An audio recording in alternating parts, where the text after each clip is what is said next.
Dans cet épisode, je te propose de découvrir un canevas qui va te permettre d'orienter, de te guider dans tes réflexions pour identifier des pistes qui pourraient être ta prochaine étape de vie sur le plan professionnel.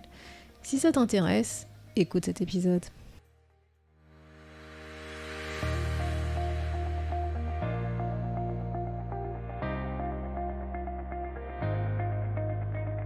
Bonjour à tous et à toutes, vous êtes sur le podcast Le quart d'heure d'Inspire Action. Moi c'est Wefa, votre coach en transformation de vie. Chaque semaine, retrouvez dans ce podcast des outils pour développer votre self-awareness, des actions à réaliser pour démarrer votre transformation, ainsi que des témoignages de personnes comme vous et moi qui ont décidé de devenir l'architecte de leur vie. Alors, installez-vous tranquillement et prenez de quoi écrire. Hello la tribu et bienvenue dans l'épisode 60 du podcast. Nous continuons notre voyage vers la découverte de notre mission, de nos instants de flow, de notre ikigai. J'ai beaucoup parlé d'ikigai dans les derniers épisodes. Aujourd'hui, ce que je te propose, c'est de découvrir un diagramme de Venn qui va t'aider à travailler sur ta mission de vie, identifier des pistes que tu pourrais explorer pour ta mission de vie.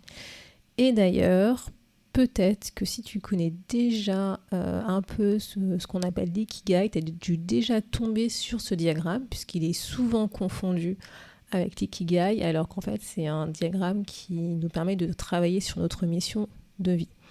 Et pour la petite histoire, en fait, moi, je suis arrivée à... comment j'en suis arrivée à étudier justement ce concept d'ikigai, de mission de vie, diagramme de Venn, etc. Alors, si tu sais pas c'est quoi un diagramme de Venn, en fait, c'est un diagramme avec quatre cercles. Et donc, ce que je te disais, en fait, comme tout le monde, quand j'ai commencé à regarder un peu c'était quoi l'ikigai, je suis tombée sur ce diagramme avec 4 cercles qui nous donnait une méthodologie pour trouver notre mission de vie, surtout un job idéal aligné avec qui on est. Mais en fait, je me retrouvais pas vraiment dans ce diagramme parce que, je sais pas si c'était déjà arrivé, mais il y a des moments où je me retrouvais dans des situations où j'avais l'impression que tout était aligné, que j'étais bien, que j'étais dans ma petite bulle, que personne ne pouvait me déranger. Tu vois, par exemple, quand je pense que ça t'est déjà arrivé, quand tu lis un bouquin et que t'es tellement passionné par ce bouquin que, en fait, tu vois plus le temps passer, ou... quand tu discutes avec des amis ou avec ta famille et que tu vois plus le temps passer, etc. J'avais vraiment l'impression de vivre ce que les gens appelaient l'ikigai, en fait, assez souvent, on va dire, dans ma vie, et que c'était pas forcément un truc qui était lié à mon boulot, à mon activité professionnelle. Et donc, en fait, je me suis demandé si l'ikigai était vraiment une sorte de job idéal à atteindre, de mission de vie à trouver à travers ses passions, etc. Et c'est là que je suis tombée sur le site d'Ikigai Tribe, que je pense que je t'en ai déjà parlé dans les épisodes précédents. Et ça m'a vraiment permis de mieux comprendre ce concept, cette philosophie de vie. J'ai cherché des bouquins écrits par des Japonais pour justement mieux comprendre cette philosophie de vie. C'est là que je suis tombée sur le petit livre de l'Ikigai de Ken Moji, que je te conseille et que je te recommande de lire parce qu'il est vraiment super pour comprendre cette philosophie. Bref, et c'est là que je me suis rendu compte que le diagramme que j'utilisais, que je pensais être l'ikigai, c'est pas du tout le cas. En fait, il n'y a pas de diagramme pour définir ce qu'est l'ikigai, puisque c'est une philosophie de vie, c'est un concept. Et les 4 cercles qu'on a l'habitude de voir sur Internet, donc si jamais tu ne sais pas de quoi je parle, t'hésites pas à aller à l'adresse wefabagidi.com/podcast-60, je vais te mettre un exemple de ce diagramme. Et en fait, ce cercle qu'on connaît, il a été créé en réalité par Andrés Zuzunaga pour parler de notre mission de vie et pas de l'ikigai. En fait, l'ikigai, il n'y a pas vraiment de canevas propre à l'ikigai. C'est pas un canevas pour trouver un job aligné à une mission de vie. Si tu me suis, si tu as écouté les épisodes précédents, ou si c'est pas le cas, je t'invite à le faire, tu vas comprendre que c'est pas un but, un moyen à atteindre, c'est quelque chose qu'on vit au quotidien, qui est là avec nous dans notre vie de tous les jours, en fait.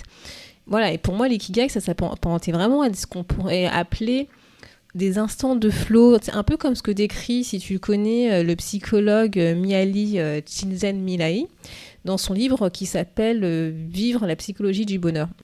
Et c'est ce que j'ai essayé de te partager, en fait, à travers les différents épisodes précédents sur l'ikigai, justement, c'est que c'est vraiment une philosophie de vie. Donc aujourd'hui, ce que je vais faire, c'est que je vais quand même te parler de ce fameux diagramme de Venn de mission de vie, parce que c'est un canevas qui est connu de tous. Et donc, comme je te le disais, voilà, c'est un diagramme, donc on appelle un diagramme de Venn parce qu'il y a 4 cercles. Il a été créé par Andrés Zuzunaga. Et en fait, ce diagramme peut t'aider en fait à identifier des pistes éventuellement de jobs, d'activités professionnelles qui peuvent être alignées avec qui tu es, avec ce que tu as envie de faire dans ta vie, avec la contribution que tu as envie d'apporter dans ce monde. Moi, perso, justement, j'avais utilisé cette méthode quand j'étais un peu dans le brouillard, sur le plan pro, que je ne savais pas trop ce que je voulais faire, surtout que j'en avais marre de mon job, que j'en pouvais plus, que je savais que c'était pas du tout un environnement sain pour moi et que ça commençait en fait à m'atteindre psychologiquement, physiquement, enfin tout ce que tu veux. Et donc c'est comme ça notamment que j'étais tombée sur ces 4 cercles et j'avais utilisé ce canevas pour réfléchir à ce que je voulais, quelle était ma prochaine étape de vie, on va dire. Et ça m'avait permis en fait de sortir ce que j'avais dans ma tête. Enfin, je pense que tu commences à comprendre que j'adore l'écriture. Et donc, tu vois, j'avais écrit plein de trucs justement en lien avec ces 4 cercles pour pouvoir essayer d'identifier quelle pourrait être ma mission de vie.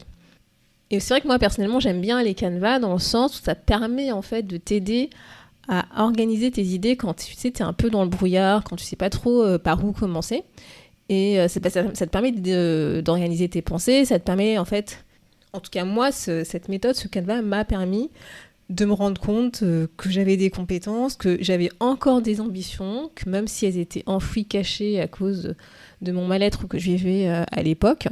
Et ça m'a permis en fait d'envisager des pistes de réflexion de ce que je pouvais faire, ce que je voulais faire pour ma prochaine étape de vie professionnelle.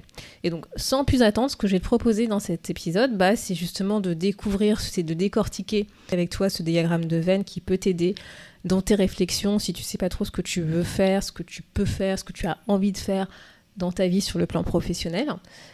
Et encore une fois, si jamais tu ne connais pas ce diagramme, t'hésite pas à te rendre à l'adresse wefabagidi.com/podcast-60 où justement je vais mettre ce graphe. Donc, ce que je te propose, c'est de prendre un papier et un stylo. Alors, idéalement, prends un paquet de post-it. Moi, c'est comme ça que j'avais fait cet exercice parce que ce qui est super avec les post-it, c'est que tu peux les coller et les décoller comme tu veux. Donc, en fait, avant de commencer l'exercice, je vais te présenter rapidement le diagramme. Donc, n'hésite pas à aller voir le diagramme pour que tu puisses suivre en même temps. Donc, comme je te disais, c'est 4 cercles. Tu as un premier cercle qui va concerner tout ce que tu aimes faire dans la vie. Voilà, l'idée, c'est de recenser tout ce que tu aimes faire dans la vie. Tu as un deuxième cercle qui va être tout ce pourquoi tu es doué. Donc ça va recenser toutes tes compétences en fait. Tu as un troisième cercle qui va être tout ce pourquoi tu peux être payé. Et le quatrième cercle qui va être ce dont le monde a besoin, selon toi, selon ta perception. Et en fait, l'intersection de tes 4 cercles, c'est censé te donner, en anglais, ce qu'on va appeler le life purpose, la mission de vie, notre mission de vie. Après, tu verras, si tu peux aller en détail, tu as d'autres intersections qui te permettent de mieux comprendre ce que tu ressens. Par exemple, l'intersection entre ce que tu aimes faire et ce pourquoi tu es doué, c'est ce qu'on va appeler la passion. Puis voilà. Donc, comment est-ce que moi, personnellement, j'avais fait cet exercice quand je me sentais pas super. En fait, j'avais pris un paquet de post-it. J'avais dessiné ces 4 carrés, en fait, où j'avais écrit ce que vous aimez, ce pourquoi vous êtes doué, ce pourquoi vous êtes payé, ce dont le monde a besoin. J'avais d'ailleurs fait 2 autres catégories que tu découvriras si tu télécharges la fiche challenge qui est associée à cet épisode. Je t'en parlerai un peu plus tard, mais bref. Moi, voilà, j'avais fait ces 4 cadrans. Et donc, comme je te dis, j'avais pris le paquet de post-it, j'avais pris un stylo. Et alors, bien entendu, je ne l'ai pas précisé, mais c'est évident, je m'étais accordé du temps, j'avais fait en sorte d'être dans un endroit que j'aimais bien, j'avais de la musique que j'aimais bien, j'avais fait en sorte qu'on ne me dérange pas dans cette réflexion. Et dans la case ce que vous aimez faire, en fait, j'avais écrit tout ce que j'aimais faire. J'avais vraiment, sans me censurer, des trucs tout cons, entre guillemets, genre sortir me balader dehors, ou des trucs, entre guillemets, un peu plus élaborés, jouer du piano, tu vois, j'avais vraiment écrit ça sur les post-it. Et donc, je m'étais vraiment souvenue de ce que j'aimais faire quand j'étais plus jeune, quand j'étais ado, quand j'étais jeune adulte, et maintenant, tu vois, j'avais vraiment essayé de balayer un grand maximum de ce que j'aimais faire, et j'avais essayé d'écrire une idée par post-it. Alors, c'est pas forcément écologique, mais là, pour le coup, j'avais besoin de ça, j'avais besoin d'écrire, donc j'avais fait ça comme ça. Je m'étais souvenue des activités que je faisais, parce que Il y a certaines activités que j'avais arrêté de faire à cause justement de mon état qui n'était pas super à cause de mon boulot. Donc j'avais vraiment tout écrit. Ensuite, j'étais passée à la deuxième case, qui était donc ce pourquoi vous êtes doué, et j'avais essayé de recenser toutes les compétences que je pensais avoir. J'avais repris, si jamais t'es salarié, sûrement tu dois avoir des évaluations annuelles, j'avais repris tout ce qu'on avait écrit sur les évaluations annuelles, j'avais repris tout ce que mes amis disaient sur moi, ce que ma famille disait sur moi, voilà, j'avais vraiment essayé d'écrire tout ce qui me venait en tête, pareil, et je l'avais posé sur la deuxième case, ce pourquoi vous êtes doué. J'avais fait la même chose pour la troisième case, ce pourquoi vous pouvez être payé. Alors pour le coup, moi je trouve personnellement que c'est assez compliqué cette question. Et donc en fait, ce que j'avais fait, c'est que j'avais, comme j'avais eu plein d'expériences professionnelles dans ma vie, j'avais écrit en gros déjà toutes les expériences professionnelles que j'ai eues, puisque j'avais été payée sur ça. J'avais écrit les idées que j'avais, parce que moi j'ai plein d'idées pour lancer, créer des entreprises, mais encore une fois, ce n'est que des idées, il n'y a rien de concret, bref. Donc j'avais écrit tout sur papier, toutes les idées qui m'étaient venues, de création d'entreprise, que j'avais parlé avec mes amis, que j'avais parlé avec des collègues, que j'avais parlé avec ma famille, que j'avais parlé sur internet, vraiment tout ce qui, je me suis rappelé tout ce qui m'était venu en tête de genre de produits ou services que je pensais pouvoir être utile et créer une entreprise. J'avais vraiment tout écrit, pas d'autocensure, j'avais vraiment tout écrit, et j'avais pour la dernière case qui s'appelle ce dont le monde a besoin, là j'avais écrit vraiment ce que je voulais changer, tout simplement ce que je voulais changer dans ce monde, ce qui m'inspirait en me disant ça j'aimerais bien idéalement que ce soit autrement, ça, ou éventuellement des trucs qui me mettaient, tout ce que j'avais envie de changer dans ce monde, ou des trucs en fait qui me mettaient en colère, que je pensais que c'était pas normal, voilà, j'avais tout écrit sur ces post-it. Et comme je t'ai dit, j'avais créé 2 autres catégories, mais là, c'était pas du tout lié à ce canevas, c'était moi qui me les étais créés pour pouvoir vraiment libérer mon cerveau. Donc n'hésite pas à télécharger la fiche challenge à l'adresse wefabagidi.com/podcast-60 si tu veux découvrir ces deux catégories que j'avais ajoutées dans cet exercice. Et à la fin, ce que j'avais fait, en fait, c'est que j'avais pris un stylo d'une autre couleur et j'avais essayé en fait de surligner les récurrences en fait qui revenaient dans ces 4 cercles en fait. Et c'est comme ça en fait après que j'ai essayé d'avoir des idées de thématiques, de sujets, de jobs, de compétences que j'aurais voulu développer plus en profondeur pour ma prochaine étape de vie. Voilà, donc c'est comme ça que moi en fait j'avais utilisé cet outil. Alors bien entendu l'outil va pas te donner la solution miracle, c'est pour moi en tout cas c'est une manière de brainstormer avec un canevas qui va te permettre justement d'orienter ta réflexion en fait, qui va te permettre de réfléchir à ce que tu aimes, tes passions, ce que tu penses être ta vocation, ce que tu penses être ta mission de vie, ta mission, ce que tu penses être un job que tu peux faire. Sachant qu'il ne faut pas t'auto-censurer dans cet exercice, et il ne faut surtout pas non plus te bloquer si tu penses que tu n'as pas de mission, que tu n'as pas de passion, tu n'as pas de vocation. Écris ce que tu as en tête qui pourrait s'apparenter à ces termes. Parce que moi, à l'époque, tu vois, je considérais que j'avais pas de passion, je considérais que j'avais pas de vocation, je considérais que j'avais pas de mission, mais j'avais quand même écrit des trucs, en fait, qui me plaisaient, en fait, qui me parlaient à moi et qui pouvaient s'apparenter à ces catégories. Et après, au fur et à mesure, voilà, en faisant un travail sur moi, c'est là que je me suis rendu compte que si j'avais des passions, si j'avais pour moi une vocation, des missions, etc. Donc voilà, donc j'espère que cet exercice va t'aider si jamais tu te sens perdu à prendre du temps pour toi. Première étape, c'est vraiment prendre du temps pour toi. Et ensuite, ce diagramme pourra t'aider justement à orienter tes réflexions pour identifier des pistes, des idées de ce que pourrait être ta prochaine étape de vie sur le plan professionnel.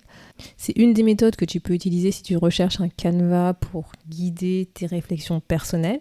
Encore une fois, ce n'est pas la méthode miracle, c'est une des méthodes. Tu en as plusieurs autres qui te permettent de t'aider dans ces réflexions. Mais en tout cas, voilà, je voulais te le présenter parce que c'est notamment ce genre de diagramme sur lequel tu vas tomber si jamais tu t'intéresses au sujet de l'ikigai.